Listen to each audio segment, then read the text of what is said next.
You gave us everything that you had. We mad as hell cause you had plenty left. We gon' run for you, make your presence feel true. We gon' keep the mission going till it's done, yeah. But you gone too soon. Ooh, nah, nah. Ooh, nah, nah. Gone too soon. Ooh, nah, nah. Had to share the tears with a homie cause you gone too soon. Hi guys, welcome back to my channel. My son Jeffrey right here, my oldest son. He's gonna be featuring the first half, and then the second half I'm gonna have my husband. If you are new to my channel, welcome. I would suggest watching the previous one before this. You can kind of catch up and you won't be lost. And if you are back, welcome back guys.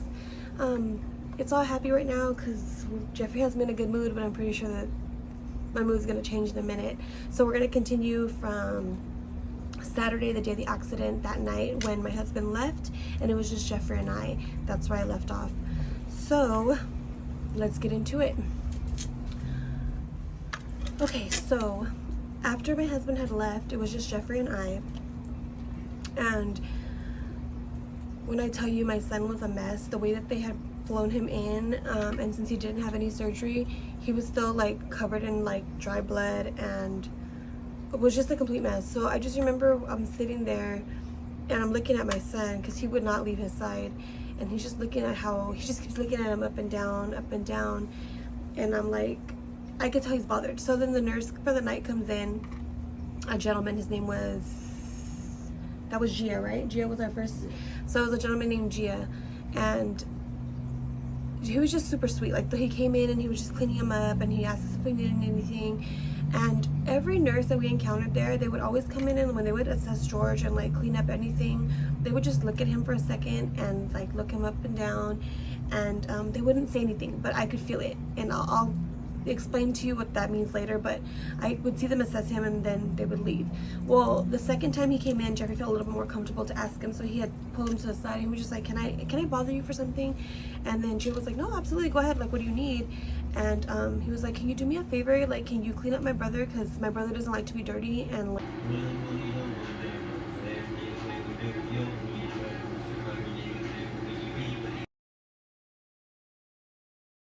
like he's just covered in dry blood. And he was just like, oh yes, like I wanted to do it, but I didn't want to like move anything, and I didn't want to like for you guys to feel some type of way. He's like, so let me just do it now. So Jeffrey was appreciative. I just sat back and let Jeffrey kind of take over. Jeffrey did take over from pretty much there on. It really got me to see how mature Jeffrey was in that moment, because he's my baby and everything, my big boy, but he really took over when mom fell apart.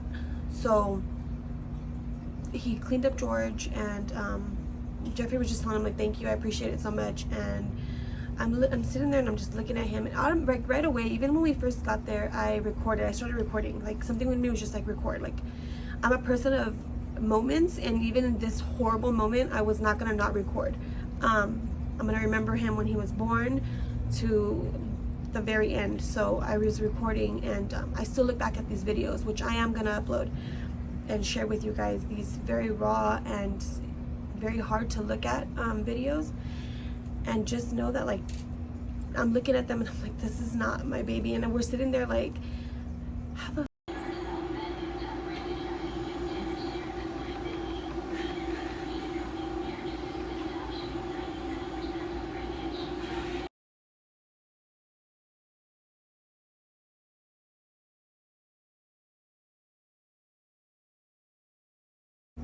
fuck did we get here, you know? Like, how did we get here? We just came to have fun. Like, how are we here? And Jeff and I just kept looking at each other, and we were just so helpless, and it was just really hard. So that night, the hours were going by super slow. Like, it was just really, that night was so fucking horrible. It was just really hard. And we're just thinking, like, since the initial, like, his heart might stop, like, oh my god, is it gonna stop? Is it gonna stop? So any little beep that the monitors would make, anything would like trigger us. We couldn't sleep. I would tell Jeffrey he needed to get some sleep, and he couldn't. So he had like rolled up his little recliner bed, and he pulled it up as close as he could. And you know, since it was our first night, we were not very familiar what we could and could not do. So he kind of pulled up as much as he could and got his hand. He would like close his eyes for a little bit, and my husband would text me like, I can't sleep. So my friend Marlene gave up her bedroom. She gave up her bed to my husband and the baby, and they slept comfortably. He was just like, she put me in this room, and I'm just so thankful like how we have someone like that in our lives. And I'm so thankful for her, completely thankful for my friend, like, to do that for me. So I know that my husband's comfortable, and I just told him to get rest. So he stopped texting me, so I knew he finally got some sleep after all the crying. And these are my eyes. I'm gonna upload the video here where my eyes were completely swollen from the crying, because nonstop. And Jeffrie finally got some sleep, so I just go over to him and I'm looking.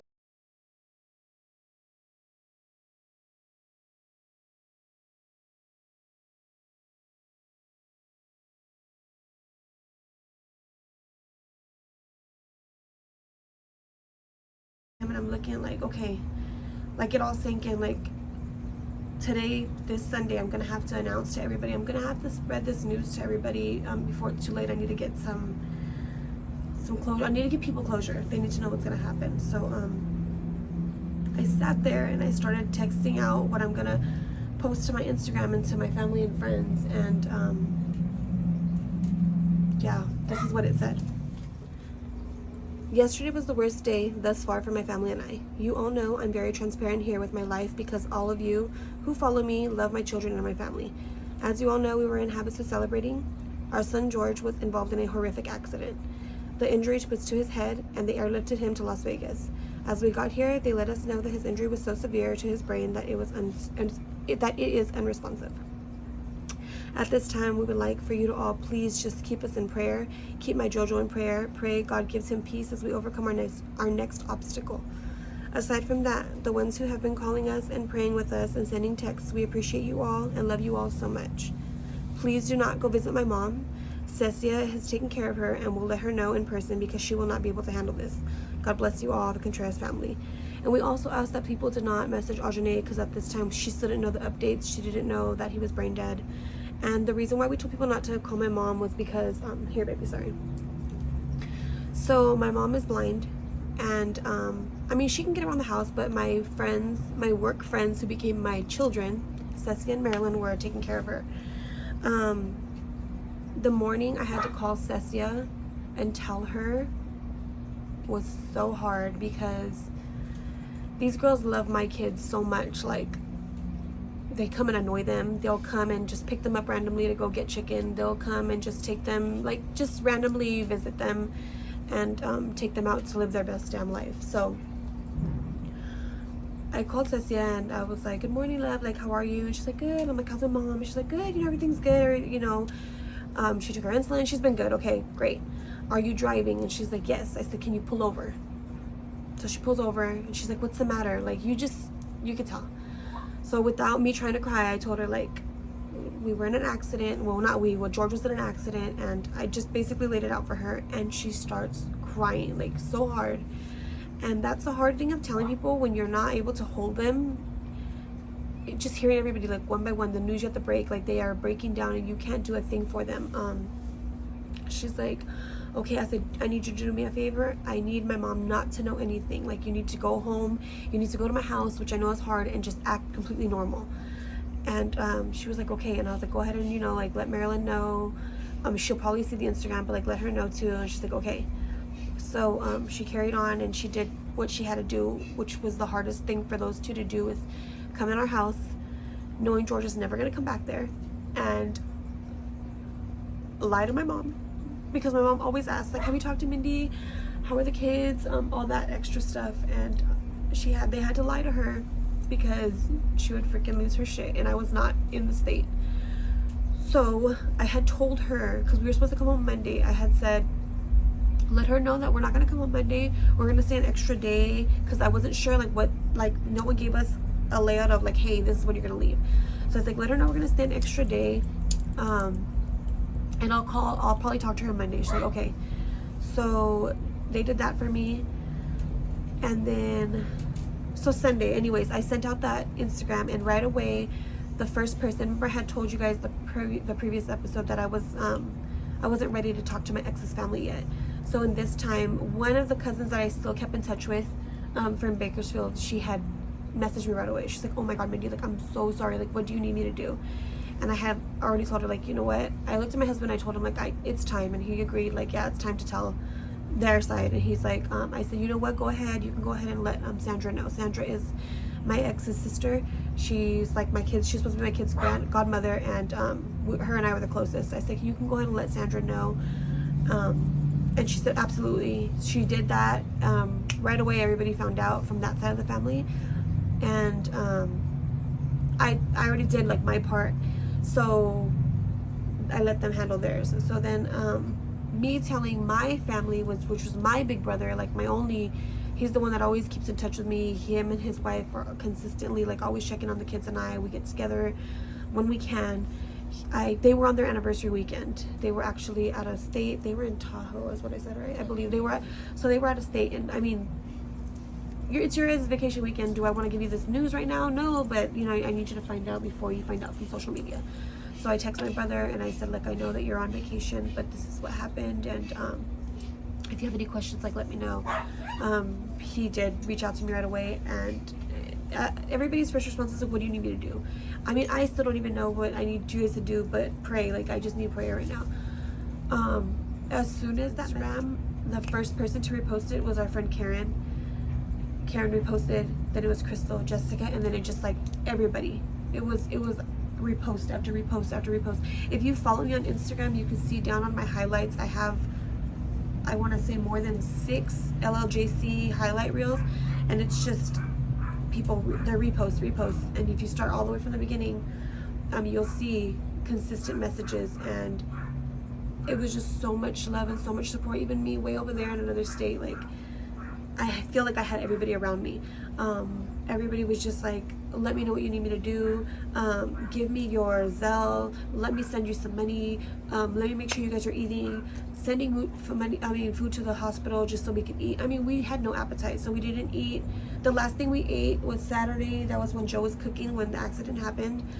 Yeah, we ate that. We did not eat Saturday night. We did not eat Sunday. We did not eat Monday, just because people were bringing us things we couldn't even, like, it was really hard to eat. So Sunday was actually when people started coming, right? That's when Sandra, okay, so Sunday is when everybody started coming. So right away, my ex's family came. The aunt that I had told you that was there in Vegas, her and I were really close.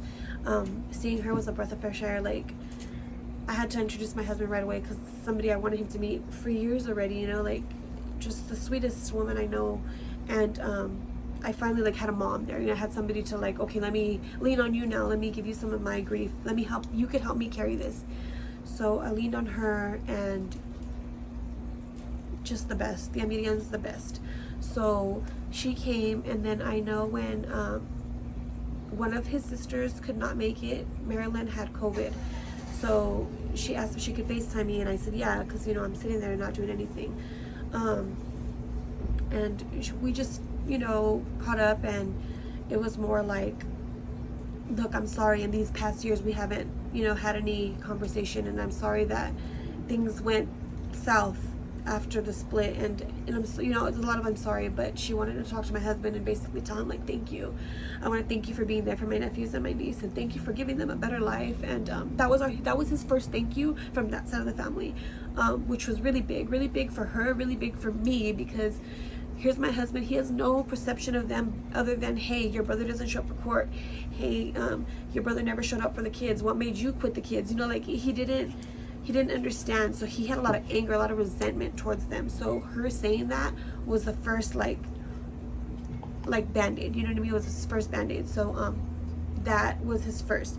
Then Tia Miriam getting there and hugging him and just embracing him and letting him know that to him too, because he was able to cry on her shoulder, and, like, another band-aid. So even though, like, his heart is completely broken, he has some people around him who are showing him, like, you did good, you did a good thing with these kids, you know, like. And I've always, even when my kids were alive, I would always post things like, are you a good mom? Like, are you doing a good job? And you don't know until people tell you. Like, I mean, my kids always tell me, no matter what, they've always told me, Mom, you're doing great, like, don't be hard on yourself. George especially has always been that one. So I feel like George transitioning, being in this on the other side of things was his way of showing, Mom, let me show you how much of a good mom you are. Because let me tell you, the messages that I kept getting, they were just beyond, like, I could not believe, like, how much love.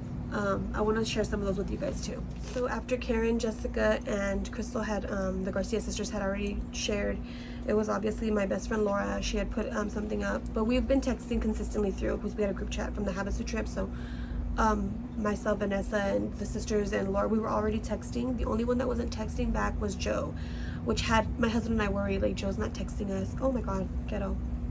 The flood just landed. Joe was not texting us back, and so we were already worried about that. Like, is he okay? Like, how is he handling things, you know? So then Cecia goes and puts a post of George, and just like, so heavy in prayer, just want you to make it through it, Georgie. My heart is so heavy. God, please pull through with a miracle. That one was hard to see. Then it was, so when we left, we didn't know, you know, like, we didn't know what happened. I didn't question anything yet. So then the story comes up, and the first one to post it was our friend Erica. And I'm like, oh, because she lives in Arizona, so obviously Havasu, Arizona News, you're gonna see it. She had posted it first. So this is my first time reading it, and I'm reading like what happened, you know, and I'm like, okay. So I'll get back into that right now, but so that was my first time reading it. And then I'm just seeing like Nancy post, and our friend Tanya had posted another article that was written, and this one was just like, what? Like, I could not believe that. So how is the media going to put out something that they didn't even ask our side, you know? So it's 6 people on one, or 4, 6, I don't know, however many people on one boat, and then my son, and you're just going to go and publish something that no one spoke to us about. But okay, you know, like I said, I'll get back to that.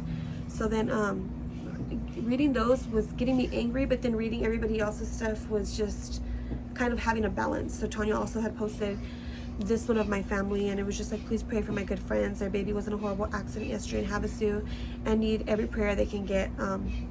Meant the world to me. Anna, she just kept posting it. Julie, yeah, it was just, so then I had updated, and Jeffrie had asked the nurse, he had asked the doctor, actually, the neurologist came in to see us. He was just like, was my brother in any pain? And she had told him right away, because of the trauma and the vessels and the fractures in the lower skull, he was not, that it happened immediately. He didn't feel anything. And Jeffrie was relieved, like, at least my brother didn't suffer. So then our friends Daniela and Willie had asked right away, what do you need me to do? Like, let me know and I will do it. And the only thing I can think of, I need you to get here. Like, can you get here? I needed Daniela to be with us in that moment. Like, she was like, absolutely. And then I was like, Anne, could you also like drive Bella home? She needs to be home with her mom. And she said, absolutely. So they got there right away, and her being there was just another breath of fresh air. Like, because that's my person, you know, like, that's somebody, everybody else around us was all my ex's family. I needed someone of my tribe. Like, I needed my person.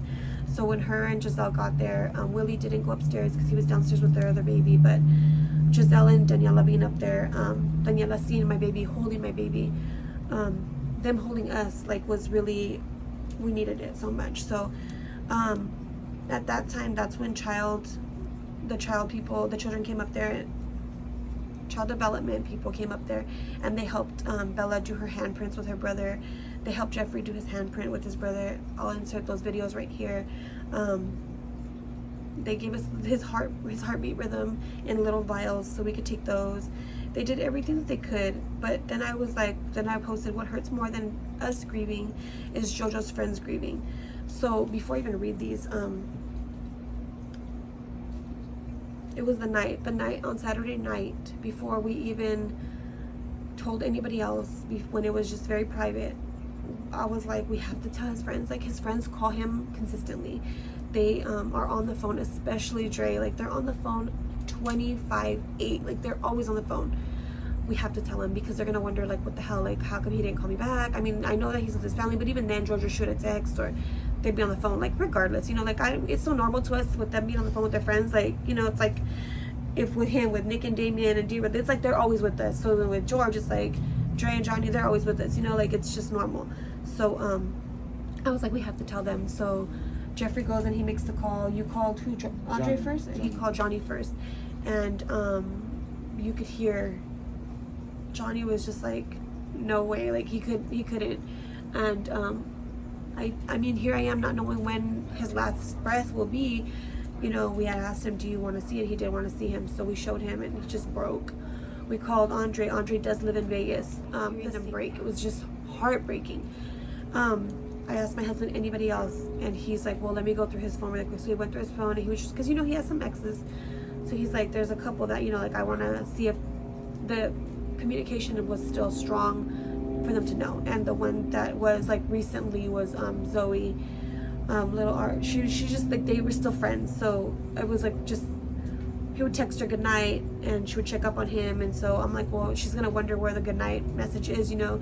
Even as friends, we should do her a solid, do him a solid, and let her know.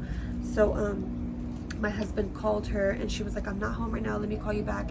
She did call us back. I think that even that was before midnight, because it was right before my husband left. And he told her, and she chucked it up like a real soldier. But you could tell she was broken too. So then, yeah, telling those kids was super hard. Like, that shit was hard. Oh God, yeah, Tyrone telling, like, just, and that was, and getting a hold of Tyrone was hard because Tyrone's always in trouble. So how we get a hold of him? His mom, huh? Yeah. So we got a hold of him through his mom, and even mama was just heartbroken too. Just hearing the kids crying, like, it was just so, oh my God, like, the room was so heavy. Anyway, so like I was saying, like, what hurts more than us grieving is JoJo's friends grieving. He had such a damn bond with them. Sometimes we would scold him, like, you know, if you ever got into shit, they would probably throw you under the bus to save themselves, right? And he would always respond, heck no, ma, those are my brothers, with confidence. Like, heck no, like, those are my brothers. And like, are you for real? Like, this is your brother's how to be. But I seen it, like, that night I seen it, like, I get it. And I said, now I see it. So then his friend Johnny goes and posts just clips of him. He couldn't believe it. And then he actually messaged me right here the next day, 10:33 in the morning.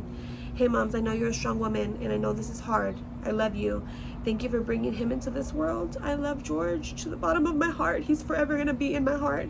I just want to say we're all gonna have to get through this together. Let me know on anything to get the money. I'll help you with anything. I love you guys. That right there, like, his best friend from school, Raven, reached out to me, the same kind of message. What do you need? You know, like, anything. Then Andre goes and writes to Jeffrie, and I had to take a screenshot of it. Was George was telling me about how next year he really wanted to wear your football number. He really looked up to you. You know, he loves you. Dre needed to tell Jeffrie that, because Jeffrie needed that, you know, more than anything. He needed that. Another one from a friend that I didn't even know, you know, like, hey, Mrs. Contreras, I just want to let you know that you raised a good son. When I first went to Carter, he made me feel welcome. He always had my back. I also want to say that I looked at your son as my brother over the past 2 years. We've created a good bond. Your son would talk to me about his goals and how he wanted to achieve them and make you happy. You and your family are in my prayers. Have a good day. Knowing my son was loved and how much good he put out on the world, it just, like, filled my soul. Then we had our friend Peach and Mona reach out to us, and they were completely broken because they knew my kids since they were tiny. That was hard too, because they're lovers of the water too. They just couldn't believe it. Then our friend Lisa, who had just took care of George in her dental office to get his extraction to make room for his braces, she sent me this message, and it's just heartbreaking. It's just heartbreaking to hear. Put together for you guys on Friday. I just want to tell you, thank you for having you.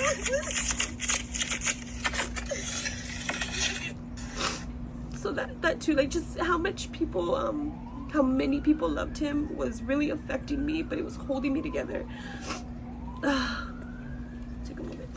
Okay, so Monday came, and they told us that today we're gonna have the neurologists come in, and they are going to do, as hard as it is to say, the brain death scan. That's what it's called. They'll be in a couple hours. It's going to be a lot of different tests, and we're just gonna see if there's any change from Saturday to today. So yeah, you're gonna be seeing a bunch of people coming through the room, this and that, and we're like, okay. At this time, his Monday morning, his grandpa from New Mexico finally made it. His cousin Brianna made it in. A lot more family made it in on Monday.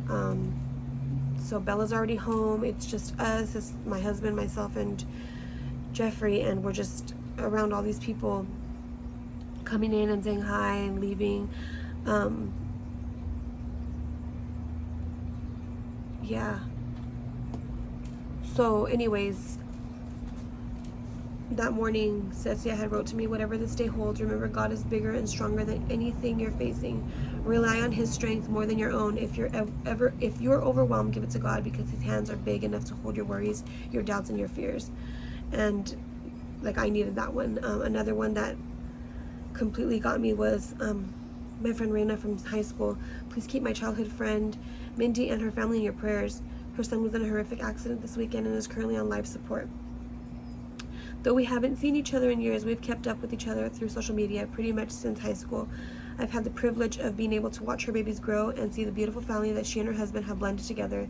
They are so tight-knit, and it's something I've always admired. It's evident that Mindy and her husband have poured an abundance of love and devotion into their babies, and that love is clearly reciprocated every picture I see that her post.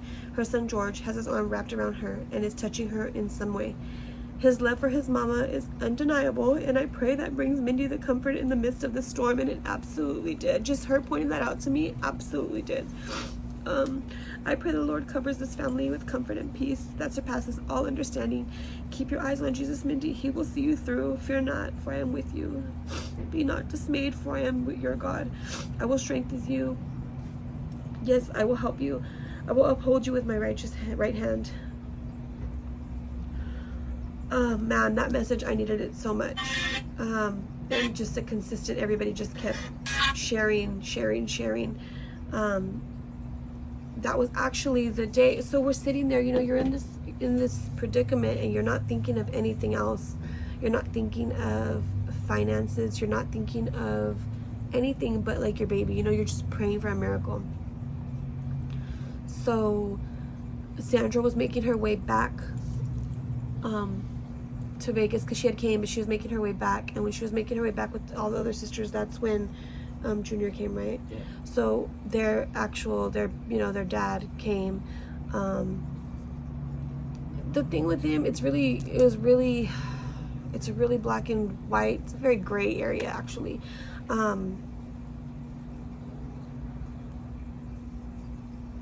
I knew, and my son knew, that George would not have wanted him there. But because son, as my brother, over the past 2 years, we've created a good bond. Your son would talk to me about his goals and how he wanted to achieve them and make you happy. You and your family are in my prayers. Have a good day. Knowing my son was loved and how much good he put out on the world, it just like filled my soul. Then we had our friend Peach and Mona reach out to us, and they were completely broken because they knew my kids since they were tiny. That was hard too, because they're lovers of the water too. They just couldn't believe it. And then our friend Lisa, who had just took care of George in her dental office to get his extraction to make room for his braces, she sent me this message, and it's just heartbreaking. It's just heartbreaking to hear. Put together for you guys on Friday.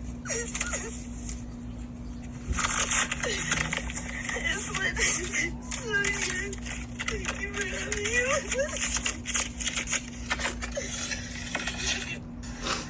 So that too, like, just how much people, how many people loved him was really affecting me, but it was holding me together. Take a moment.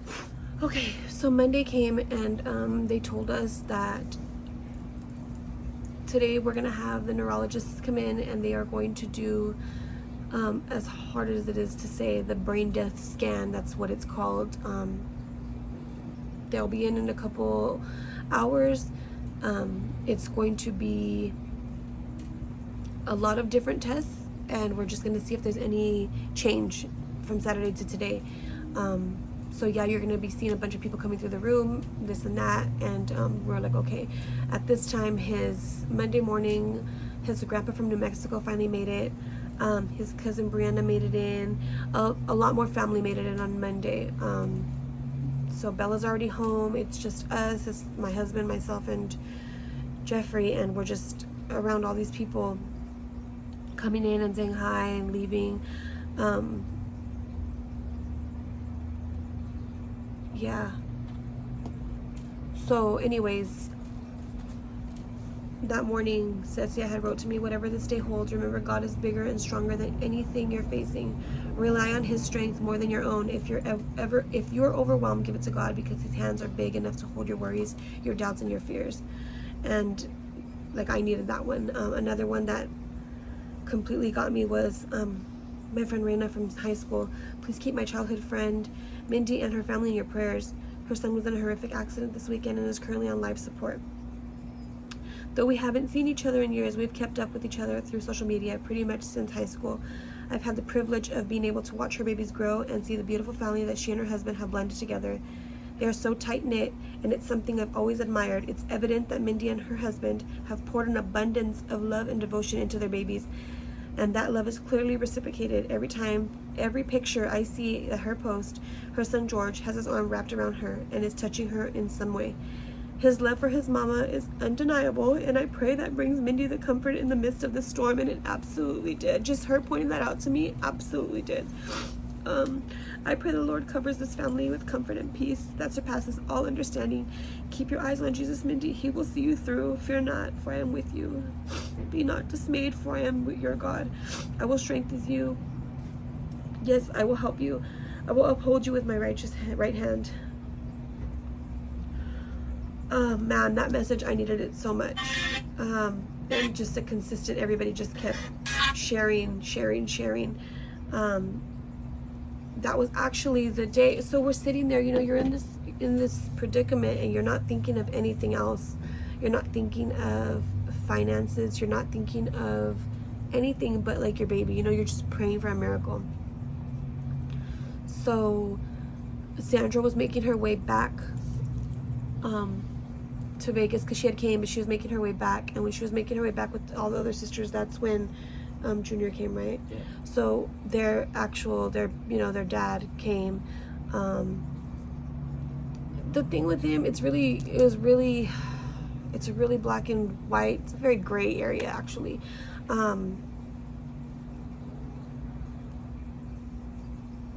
I knew, and my son knew, that George would not have wanted him there, but because of the fact that these are the circumstances, my husband was like, well, I'll let him, you know, like, I'll let him. He didn't want to come around all the other times or whatever, but, you know, he has a right, so he can come in. So I was like, okay. But Jeff was like, I'm gonna, like, I have some things I need to tell him first. So Jeff waited for him outside, and Jeff basically told him, like, look, you go in, I'm gonna tell you, like, how it is.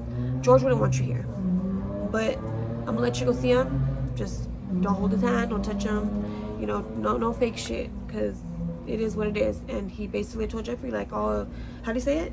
Oh, it's like that? Oh, it's like that? And Jeff's like, yeah, it's like that. Like, Jeff's not a little boy no more, you know. He has a right to stand up and especially speak out on, like, for George, because he knows George. Like, no one knows George better than this boy right here, you know, like, so he was like, all right. So he went in, and he just basically stood there and looked at him, and I'm just looking at him, like, we're kind of all looking at each other, like, okay. That was actually Sunday, huh? Because that's when Daniela had came. Yeah, Daniela was with Dad, yeah. So, yeah, no, it was Sunday they had came, and he had brought him. And he just wasn't there no more than, I think, 7 minutes, and he left. And it was just very awkward. But that night, Sandra had went back to her family's right there, and they had ate, and they actually brought us dinner.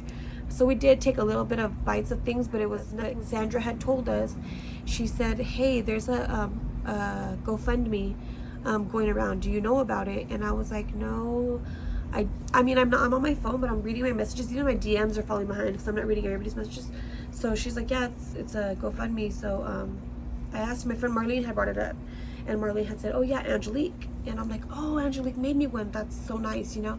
And she's like, yeah, but the thing is that, because it asks you like where you're from, so it says North Carolina, because she did recently move to North Carolina. So people are gonna be like, oh, is it a scam? So she's like, what do I do? And I'm like, well, I was like, I don't know. So I asked Jeff, again, Jeff steps in and he tells us, yeah, Sandra, like, hey, can you make us one? So she's like, absolutely. So then Sandra made us one, and it went from there. So again, I'm not thinking of finances. They're doing all that for me. Off the bat, it starts accumulating and accumulating, and people are just sharing it, and people are just like, I could not believe how fast this GoFundMe was growing and just getting across everywhere, and people just sharing it consistently. I was freaking blown away. Like, what the heck? My friends from work too, they're just like, don't worry about anything, you just worry about George, like, we got you on this side. And I'm like, okay. So I take my mind completely off of it. Anyways, fast forward to Monday again. Sorry, I'm all over the place. My brain is, I already explained to you guys about how my brain is. So Monday, they told us about the brain death scan, and he had family coming in. So we had basically told them, like, we got to step out. So it's just, he and my son had to step out. It was just Dad and I, and they came in and they sat us down, and we were able to hold him. And they're just, the way that she explained it was not how I expected it to be. So first of all, he's 16, so he was supposed to be in the peds section, and they did tell us Saturday night, like, you know that he's supposed to be in the peds section, but because he's so tall, like, my boy took up the whole bed, like, top to bottom, he took up the whole bed, like, he's so tall. They were just like, geez, this kid is tall. We think that he would do better on the adult side. And the first thing that came to my head was, thank you, because if you put him in peds, he'd be pissed. And they all laughed, like, I just want to thank you. So I'm glad there's not no baby dinosaurs on the wall and stuff like that, because he'd be pissed. He a grown man, a grown little man. So I guess I'm used to, like, why didn't you treat this like a peds? But okay. So they came in, and they're just like doing their tests, and she's like, we're gonna run the test for 10 minutes, and we're like, okay, that's like all she told us. So my husband and I are sitting there, and I think I'm gonna stop it with you here. I'm gonna wait to finish this when Dad gets here, because I want Dad to explain really what happened the day of the test. So Jeffrie out. And